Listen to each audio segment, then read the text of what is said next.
quite impressed you all made it here after yesterday's party. I hope that you're sufficiently awake because I'm gonna torture you with a bit of math. I try to keep it light. Just to get a feeling about the level of understanding in the audience. Who here has experience using functional programming language like Haskell or OCaml? Okay, a couple. How many of you could explain the lambda calculus to your mother? Okay, I'm trying to give you a very simple explanation so you can. Okay, since a lot of people have no idea, I'm going to explain basics. Essentially, going through what lambda calculus is, what the calculus of constructions is, how that is used in Coq, and how that all comes together to dependent types. So what you see here is an interaction in Emacs with Coq, which is a tool for, it's called Proof Assistant, a tool for frontal verification of software. And I think it's just much better than PowerPoint slides because I actually get to execute code and to show you code and actual results. So, yeah, I stole a lot of the examples from the excellent book Software Foundations by Ben Pierce. So if there's nothing else that you take away from here, please just remember Googling for Software Foundations once you come home, because it's really worth working through to get a thorough understanding of the foundation of computability and of mathematics.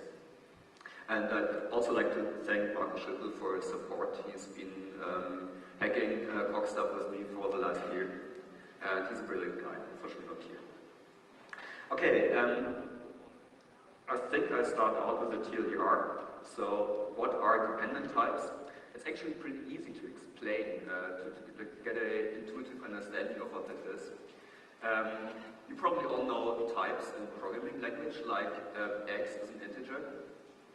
And dependent types now extend the concept of types to arbitrary predicates. So using dependent types, you can say things like x is an integer and it's an even integer, or x is an integer and it is a prime. So it couples not only the data type, but also predicates about the value of that type into a type information.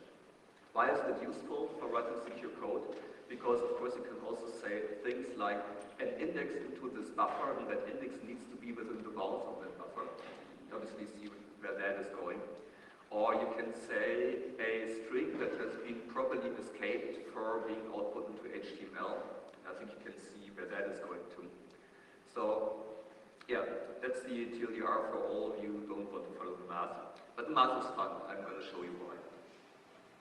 I already mentioned Coq, C-O-Q, a French tool for working with proofs, so-called Proof Assistant. There are other tools like it, like Isabelle Hohl. There's a whole different family of tools to use to prove things about your code, like SMT solvers or model checkers. But that's not what I'm going to talk about. I'm using Coq specifically because, in my opinion, it's the most powerful formulation. It uses the so-called calculus of inductive constructions for generating data types. I'm going to get into that in a short bit. And it's using the lambda calculus as a foundation for computability. So, what's lambda calculus for your mother? It is actually pretty simple. You have three participles. You can define functions. You can say f of x is x times x. You can apply functions. You can compute f of the value 3. And you do that application by substitution. You substitute all occurrences of x using s3. That's it. That's lambda calculus.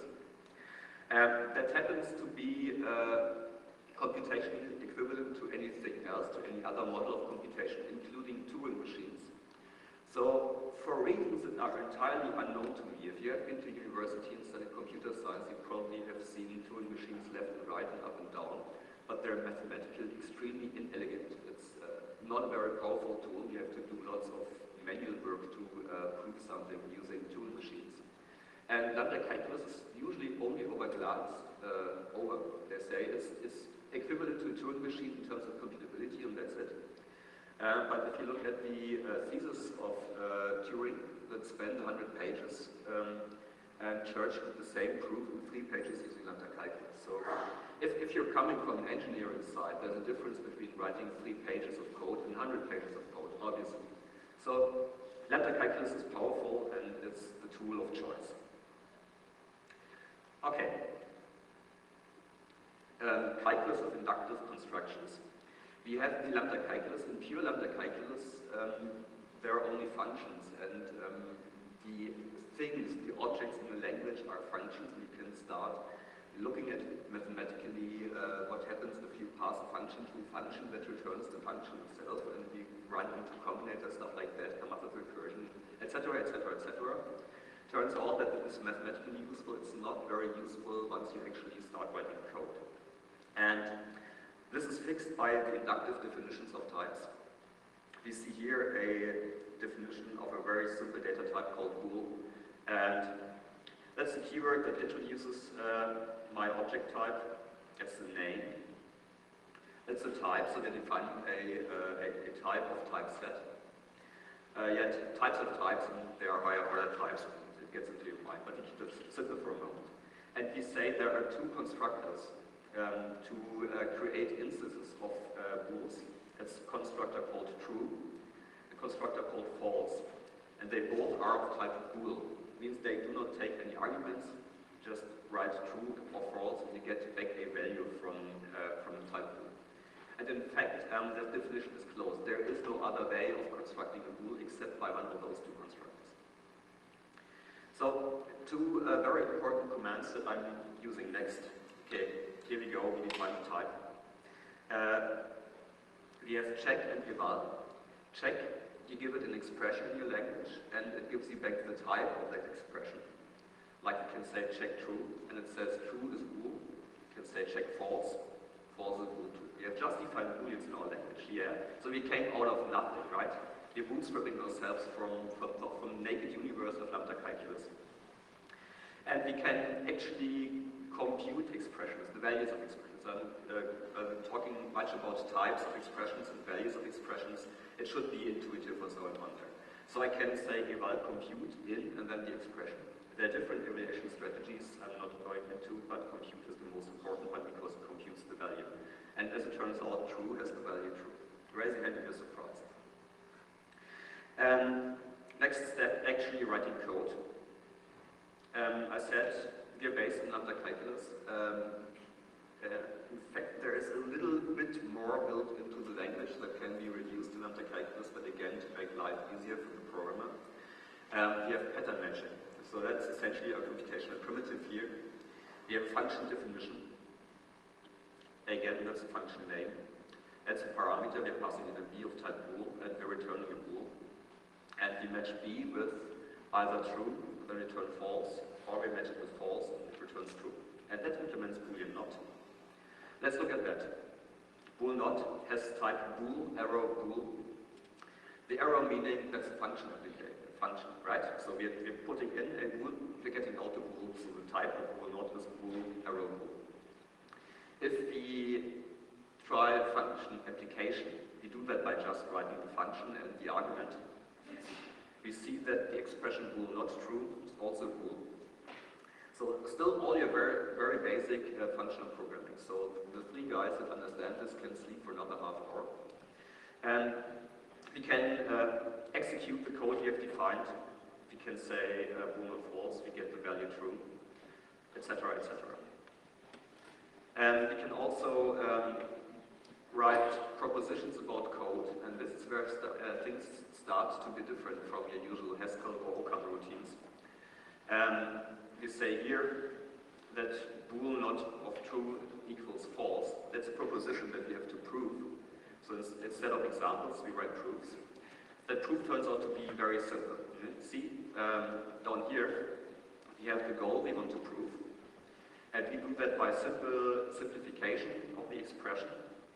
And then we say both sides of the equation are the same. So QED. We have proven that in our world, the negation of true is false. We can define Boolean OR the same way, again with a pattern match. Again, we have a function. This time we have bool, arrow, bool, which means you pass in a Boolean, and then you pass in another Boolean, and you will get a Boolean back out. Still all the basic stuff here with me, I promise it will blow your mind about halfway through that presentation. Again, we can look the type of, we have partial application here, so if we pass just one argument, what we get is a function that takes one argument and returns an argument.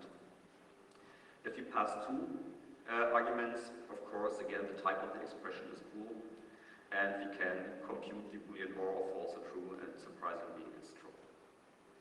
Okay, a slightly more useful and slightly more complex data type is the type of natural integers. Again, it's an inductive definition. And here we have, again, constructors. We have one, which we call, it's an O, but I call that 0 for convenience. And then I have another constructor that's not of type nut, we define type nut here. It's of type nut, arrow nut. So that constructor is a function that gets an argument, and that's the successor function. So I say I can construct a natural number in exactly two ways. Either it's 0, or it is the successor of some other number. Right? You can get all numbers using that. Can check a couple of expressions here. Can check that 0 is a nut. Can check that the successor of 0 is also a nut, and the successor of 0 is also a nut. Can define functions on that. Again, I'm doing pattern matching. This time, because that constructor takes an argument, I can pass, I can add an argument on the left side of the match that gets bound during match. So I can say, I'm getting an n. If it's a 0, I return 0.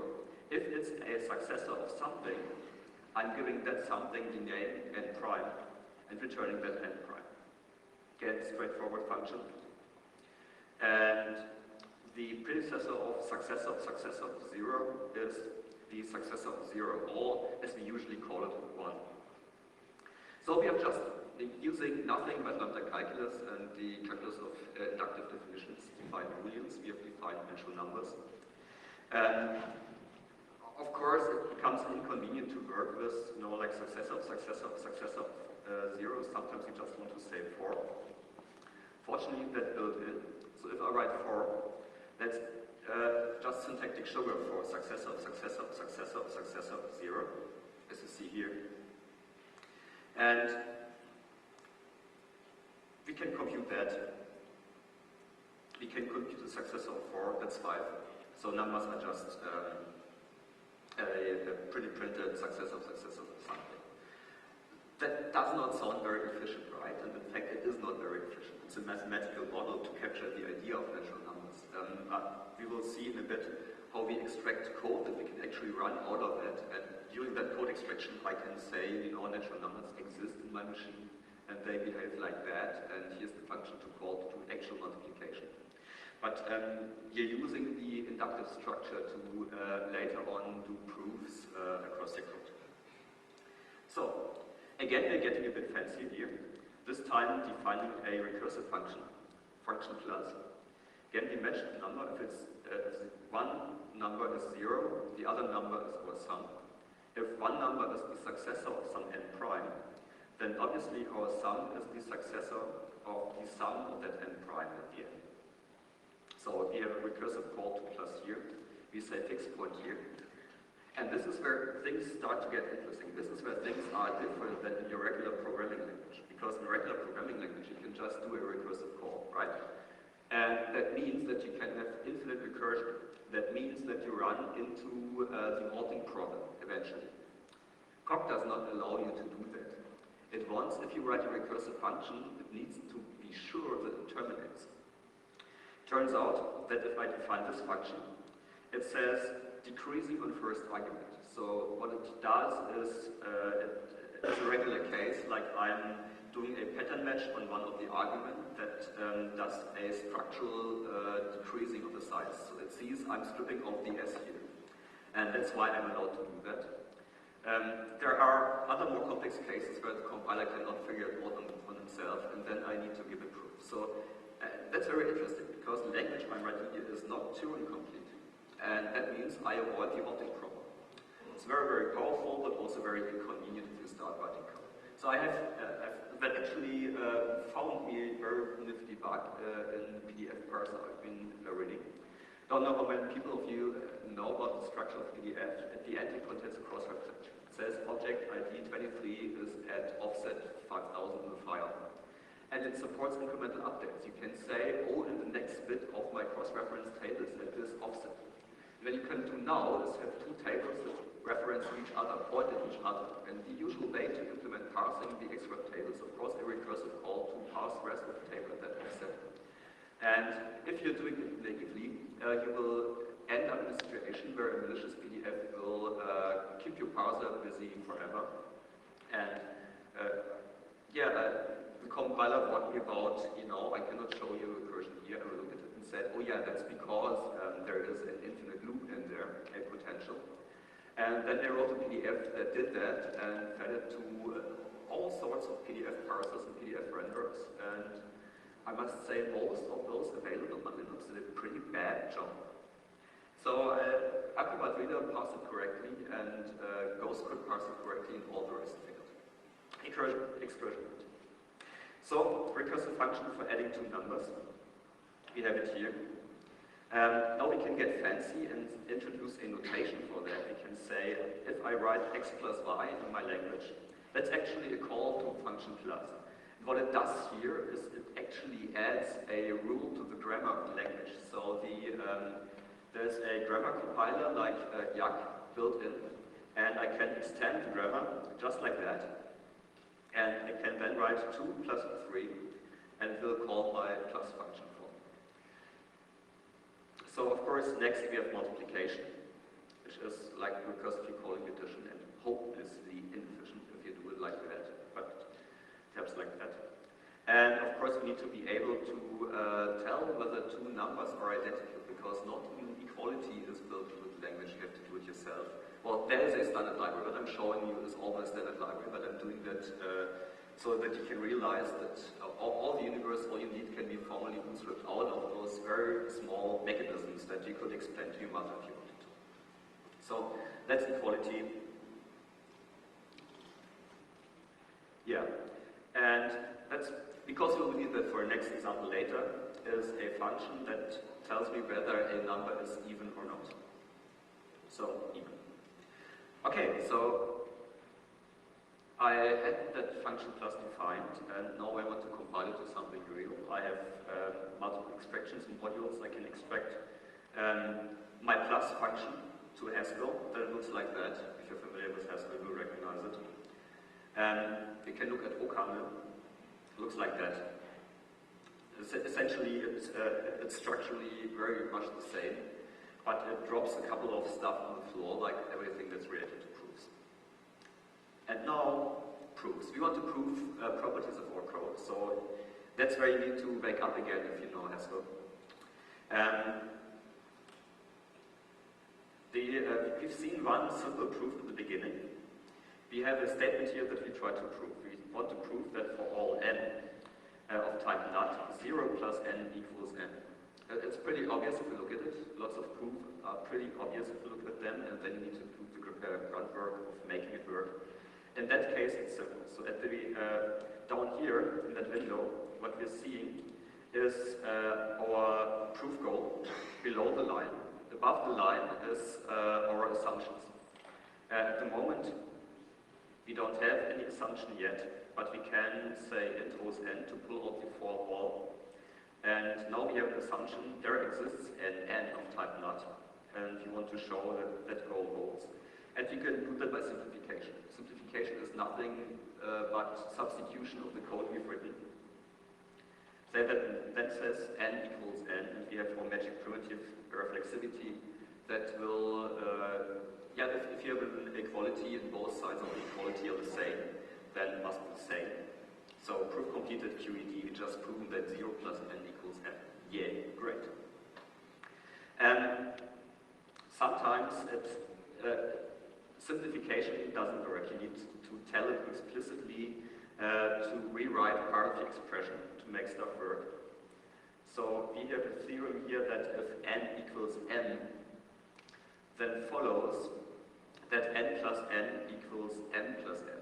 Again, if you look at it, you say, I see that this is true, but unfortunately the computer doesn't see it, you have to tell it. So again, we're using the intros directive to pull up the variables we have. Then we use intros again to, that's an implication, logical implication here.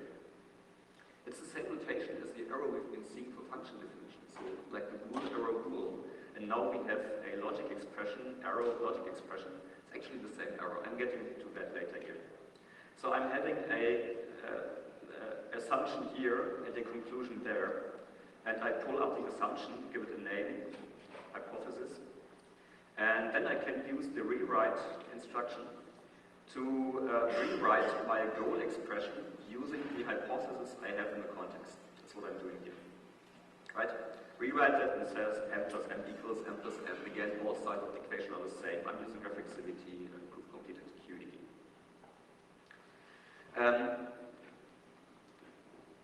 More things you can do to run proofs.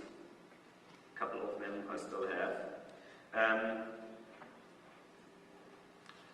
Let's look at that proof goal. We want to prove that if we have a number n, for all n, if we have an n and we add 1 to that n, that this is not equal to 0. Right? Obvious? Obvious. So we try, like we did before, we do intros to pull it up and we say please simplify it, and as you see nothing happens. We're stuck with our proof. We have to use another approach. And yeah, admitted essentially says give up with that proof. I cannot show that. Again, the theorem we want to prove, intros to pull up our variable, and now we say, we know n is a nut, and you remember the definition of above. There are exactly two ways a nut can be constructed. I have a constructor called 0 and I have a constructor called successor. So whatever n I'm getting, it's either constructed using 0 or constructed using successor.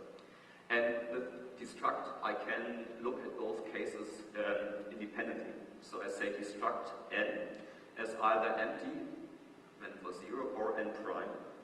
Now we're getting two subgoals to prove. And suddenly, reflexivity does simplification on its own, so I can say, yeah, that's the same, simplify it, and it's the same on both sides of the equation. It can say simplify that, and it's the same on both sides of the equation, and again, proof is done.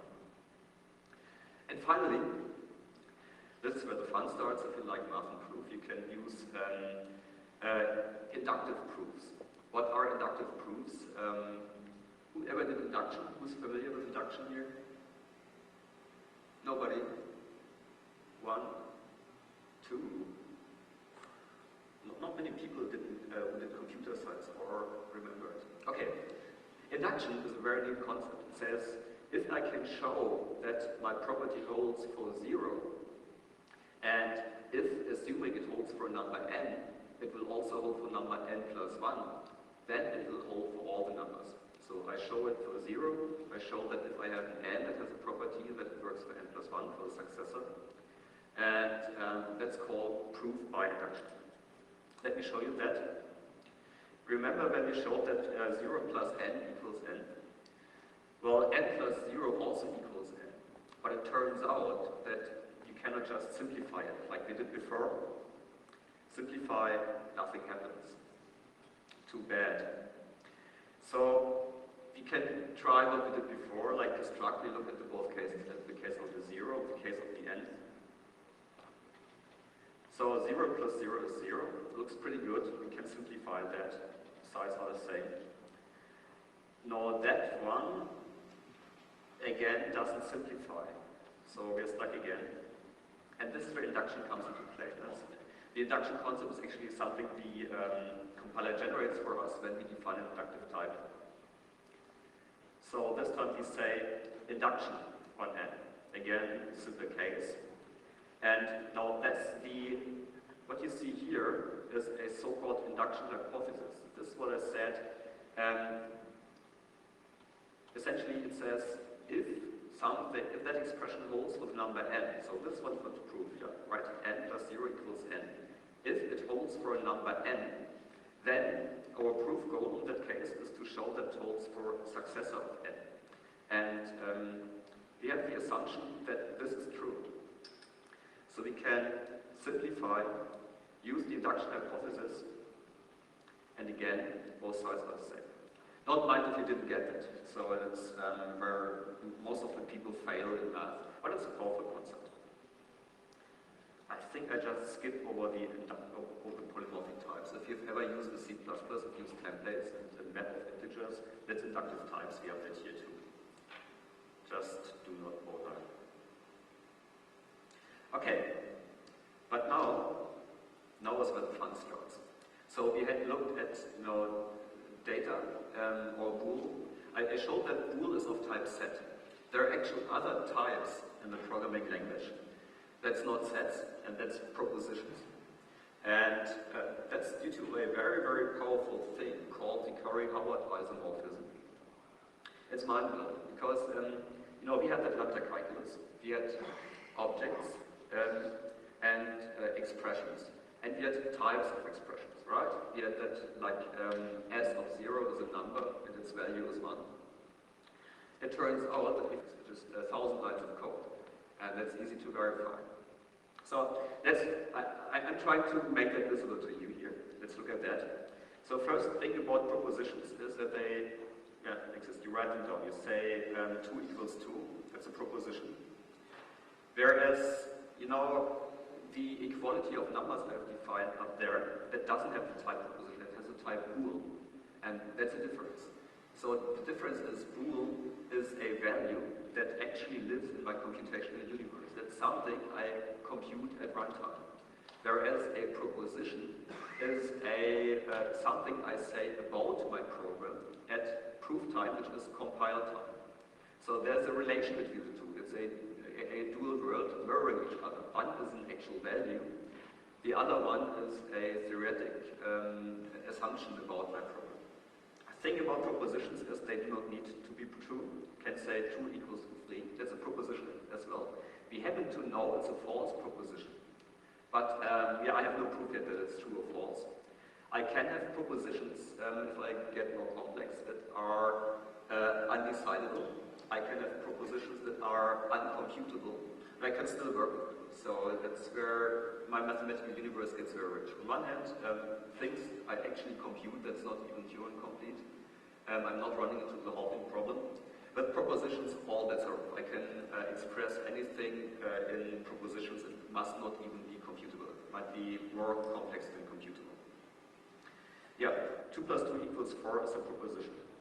And now I can use propositions to form a theory by saying, this is a theory, I have my proposition here, and I'm giving that proposition a name. I say, I'm defining a theory, plus 2 is 4. And by defining the theory, I claim that this proposition is true. And actually I have to show that it's true, which should by now should be familiar with you.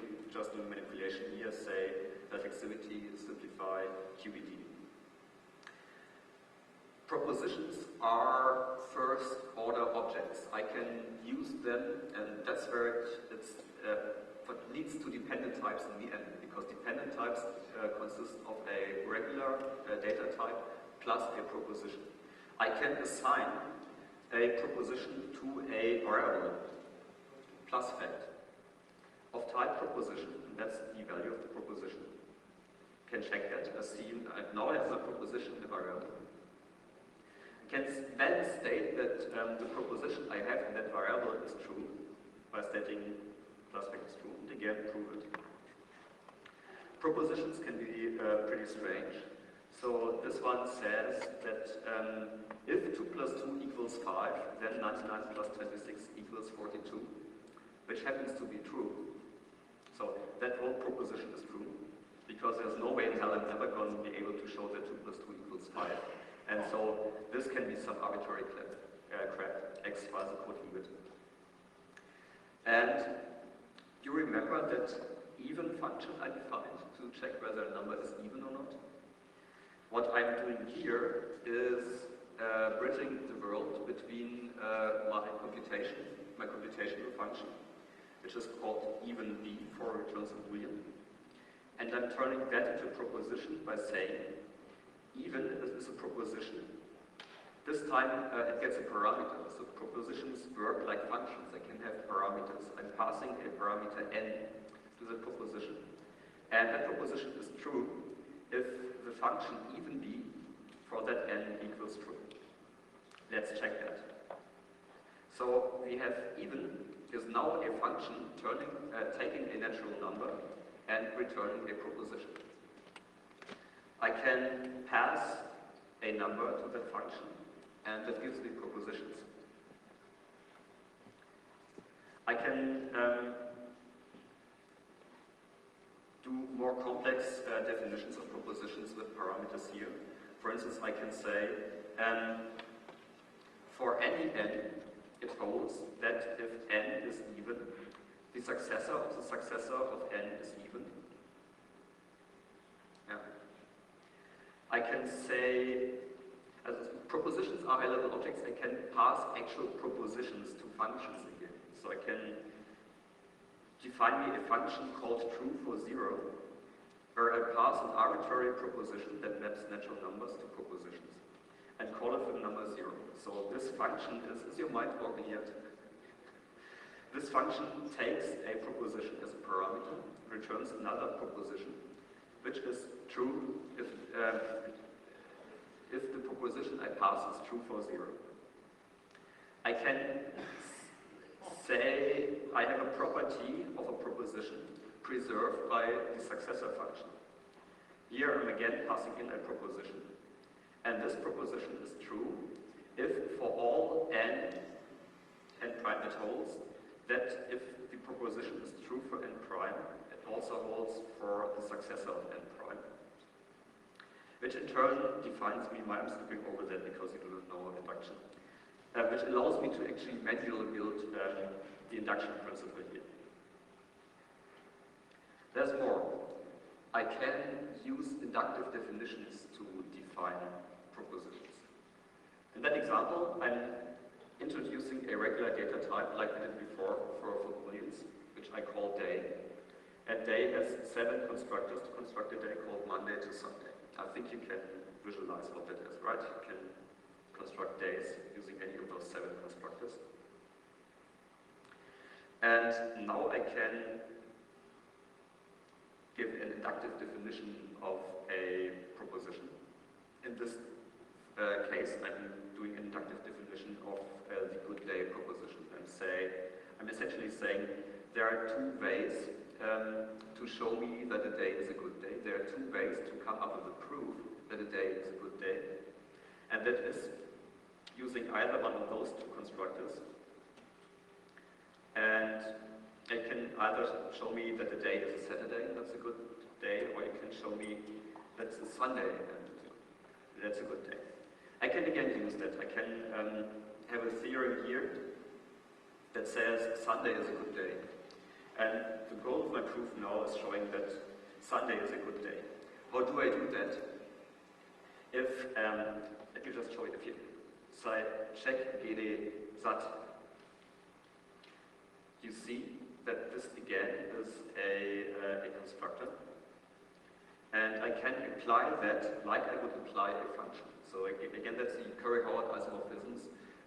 Proofs behave like functions. I can apply them and say, yeah, because of that constructor, I can show you that Sunday is a good day. It can get more complex. So here I'm having on the right side an actual parameter to the function.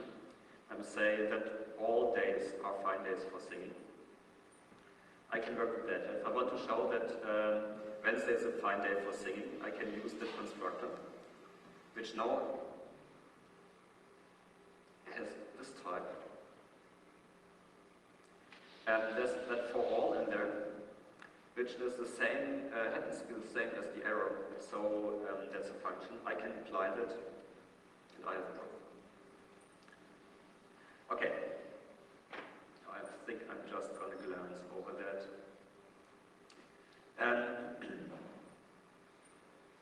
That stuff happens recursively. So, if you're proving something in Coq, what you're doing is constructing a proof object, which is like a recursive set of constructor calls to your proposition definitions, essentially. I can show you that in an example, different ways of doing that. I have an inductive definition here, which is definition for day before. So it's getting 2 parameters, 2 days, and it's true if day 2 is the day before day 1, right? I say Tuesday, Monday is the day before Tuesday, I say Tuesday is the day before Wednesday, etc., etc. 7 constructors here. Now I have a slightly more complex day, which says an okay day is either of 2 cases. Either it's a good day, remember, it's a weekend, that's an okay day. Or, if you have 2 days, D1 and D2, and D2 is an okay day, then if D1 is the day before D2, D1 is an okay day too.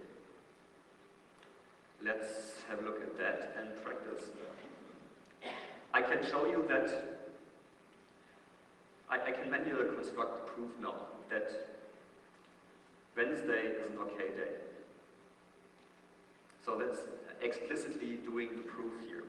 I say we have the good day constructor for okay day, and Saturday is a okay day because we know that Saturday is a good day. And we know that Friday is an okay day because it's the day before Saturday.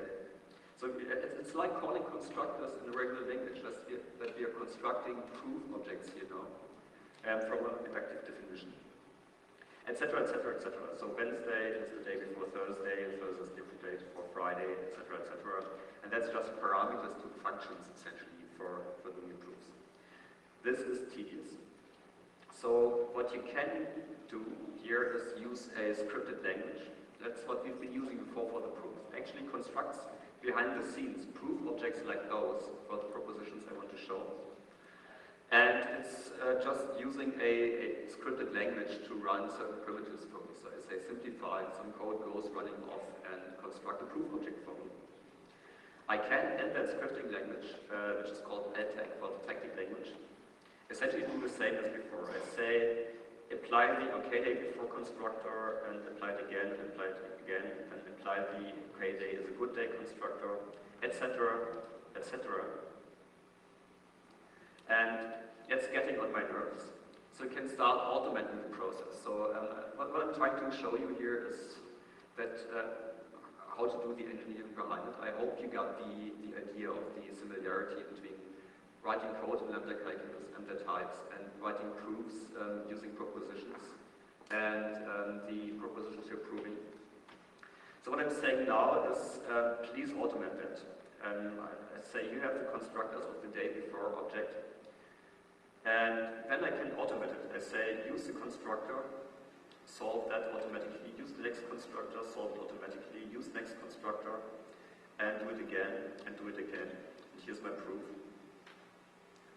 I can automate it further. I can say, please repeat either calling constructor 1 or calling constructor 2 until you're done. It also works. And the nice thing about that is that I now have automated my proof up to a point I can use the identical code to show that Tuesday is an okay day too. So I'm starting to automate the process of writing proofs. And I say I can use the same code to show that Tuesday is a good day too. So if you look at those 4 definitions, those 4 proofs, here, like the direct construction of the proof object by just instantiating the constructors from OKday, the manual tactics, the semi-automated and the more automated tactics. I can use the print command to print the actual structure of those objects. And if you look at it, that's again my recursive call of constructors until I end up with a proof that Wednesday is a good day. And that's the one I manually constructed. That's the one where I manually called the apply for all the constructors. This is where I said, please use a constructor, please use a constructor, please use a constructor. And that's the one where I said repeat constructors. So in the end, what I'm doing is automating finding proofs, automating the scripts for that. There are other approaches to writing formally verified code that uses SMT solvers that does everything automatically, but it's not nearly as powerful because, as I said, propositions do not need to be computable, they do not need to be knowable. I can still work with them, I can still exploit their properties. So that's why I have to do manual things here, but I can automate that for me. Do I good? Oh yeah, that's one of the effects of the Curry-Howard isomorphism, of the similarity between types in lambda calculus and proofs in the mathematical universe, is that funny error, which we used to see as implication. So from A follows B, we have it seen to be from the universe of functions, where you take a nut and return another nut, that's the same error. And turns out that the for all constructor and that error, that's also the same, because I can say for all E, for all propositions of type even n, n plus 4 is even as well. I'm finding out I'm not even using that E here, so I can write an underscore, and it turns out that this is syntactically equivalent to that. So the for all universal quantification, the implication error, the function type, and in fact also the binding of variables, that's all one and the same operation. And that's the binding mechanism, substitution mechanism of lambda calculus. So we can bootstrap all the what we need in logical propositions, the same that we did with natural numbers before. We have universal quantification because it's the same as lambda calculus. And look at it, it's exactly the same types in all cases. I can define an inductive definition of AND. So even your regular first order logic is not built in. We're bootstrapping that right in front of your eyes. We say if P is true and if Q is true, then AND PQ is true. So from P follows that from Q follows that AND PQ is true. So that's and that's the name of the constructor here. Again, we can introduce a notation for that by extending the grammar of the language. We can introduce our if and only if we have AND. So if and only if is the same as from P follows Q and from Q follows P. Can define a final notation for that. We have an inductive definition of the proposition OR, which again gets two propositions as parameters. We say if P is true, then OR PQ is true. And we say the other way is from Q follows OR PQ is true. So we have two constructors in that case. In the OR case, there are two ways to construct a proof that OR PQ is true. And that is by either showing that P holds, because then OR PQ follows, or by showing that Q holds. Whereas with AND we only have one. Introduce a notation for that. Now that's funny, I said equality is not built in. We're actually defining what equality means here. I've been using the equal sign and just assumed that you would intuitively understand what it's all about. That's the formal definition of equality right here in front of your eyes. It's using Leibniz equality. And it says that if I have an x and an x here, then those are propositions. Then, informally, intuitively, it means whatever proposition you find to look at it, if both things you're looking at always return the same value, no matter what proposition you use to look at it, then it's the same value. Like your proposition could be even, You look at one number that's even, you look at the other number that's even. If it's the same number, the even proposition will hold for both numbers, well, either for both at the same time or for none at all. And if that is true for all propositions that you can come up with, then I have no way of ever telling the difference between two objects, right? If every way you look at a value returns the same, then it's essentially the same. And so we can introduce equality here by saying if two values always behave the same, and they're the same. We introduce a notation for that again. It's the equal sign extended grammar. And now we have defined equality. Okay. That was a lot of stuff. And now we're getting to what the talk is actually about. That's dependent types. Now we had, in the first 20 minutes, we had regular objects and code that executes upon that objects. Second part of the type was propositions, which is the same as types in lambda calculus. And we had proofs, which is the same as objects in lambda calculus. And due to all of that being part of the same language, I can now construct a data type that consists of a type and a proposition. I call that sigma. So if I have a type A and a proposition P that maps that A to a proposition, then this forms a type using the exist constructor. And you probably know that notation here. We say we have an X of type A for which the property P, proposition P holds. So this is actually the final notation for what I'm saying above here. So finally I'm reaching the goal of what I started in the beginning. I can now write down an expression for an X which is a natural number and which is even. That is this. So I have no way to express that concept. Why is that useful? It's useful in two aspects. You might have code that has certain preconditions, like I'm doing no bounds check on the bounds that you pass me. You give me an array, you give me a number, and that number is used as an index into that array. Then my problem is only correct if that index is within the bounds of the buffer. In a regular programming language, I have to write that down in the documentation section and hope that the programmers will all read the documentation, will all follow the rules. And with that stuff, I can, as a programmer with library function, express what I want from my user.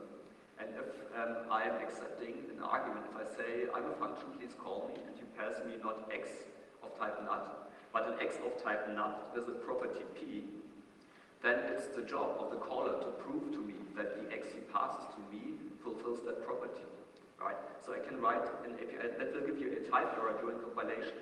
Unless you give me proof that you did right with the parameters you passed to me, you cannot call my function.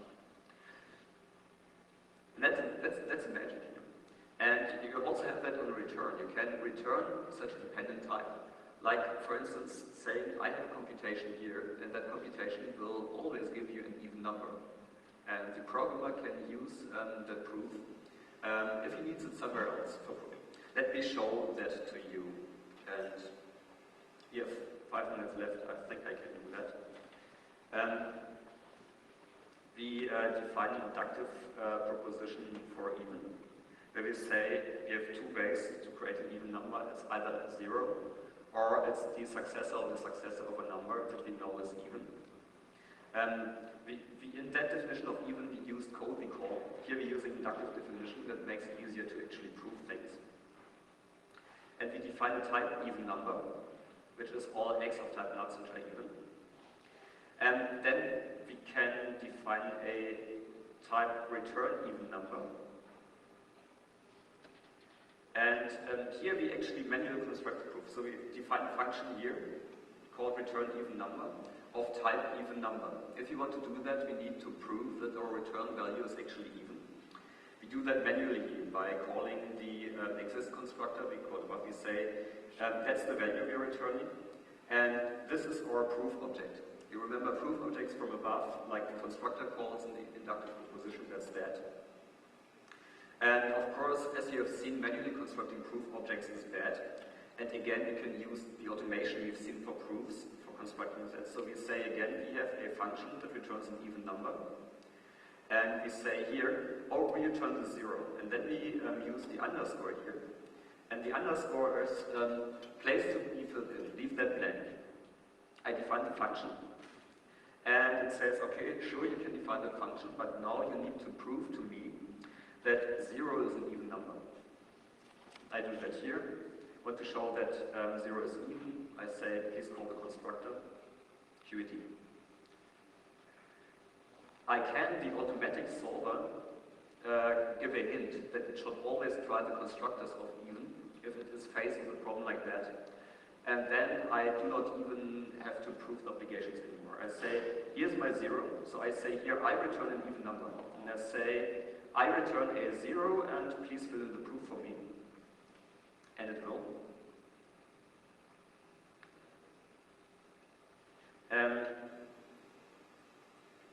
I can define a function that takes an even number as an argument. So far we've seen return values, where I have to prove that my return value fulfills that proposition. I can pass a dependent type value into a function. I can say, I have a function that adds 2 to an even number, and will return an even number. And I manually construct a proof object here. I say match. I get in the dependent type in here. I match on the exist constructor and getting back my value in x. And I'm getting a proof object here. Like you pass it around proofs like you would other values in other programming language. And I manually construct a proof object here where I call the other constructor. I pass the proof I've been getting in here. And thus I'm getting my proof. Of course, it's again tedious to manually construct that. So I can again use the automation system to automate it for me. I say, I'm getting an even number, I'm returning an even number, and I'm just adding 2 to my number, and please fill in the proof here. I'm getting my proof goal. I'm using stuff that I'm not going to explain to you to prove it. And boom, I'm done. I can start, so the tactic solving, the proof solving tactic language is actually a full programming language. I can use loops and matches and everything. I can write, if I have cases that appear more often, like if I'm dealing with even numbers all of the time, I can automate my proofs. Then, you see here, I say, I'm getting in an even number, I'm returning an even number, and my actual computation is 2 plus the number I got in, and fill in the proof for me. And the automated system I programmed here will just do it for me. And now that I have the automation, I can write other functions that deal with even numbers, like adding 4 to an even number will return an even number. And use the same automation, automatic sorting. And of course, all that passing proofs around is only happening in compile time. That's only part of the type checking process. And so if I extract the code, it's again just calling the plus function to 4 and the number in passing it. Okay, so that's more or less it. We've used dependent types to write a PDF parser, and we've especially used dependent types to show termination of our PDF parser. We came up with a data type that says a parser is something that reduces numbers of tokens still left on the stack. I won't explain that to you because we are running out of time, but that's essentially it.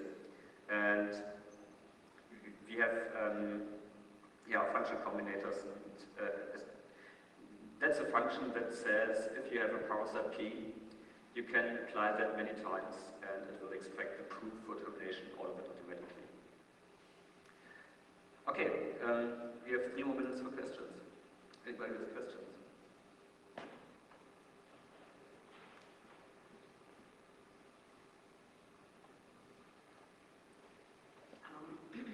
With that language, have you ever tried to kind of test some funny logic? I mean, not linked to PDF or the real world, but try to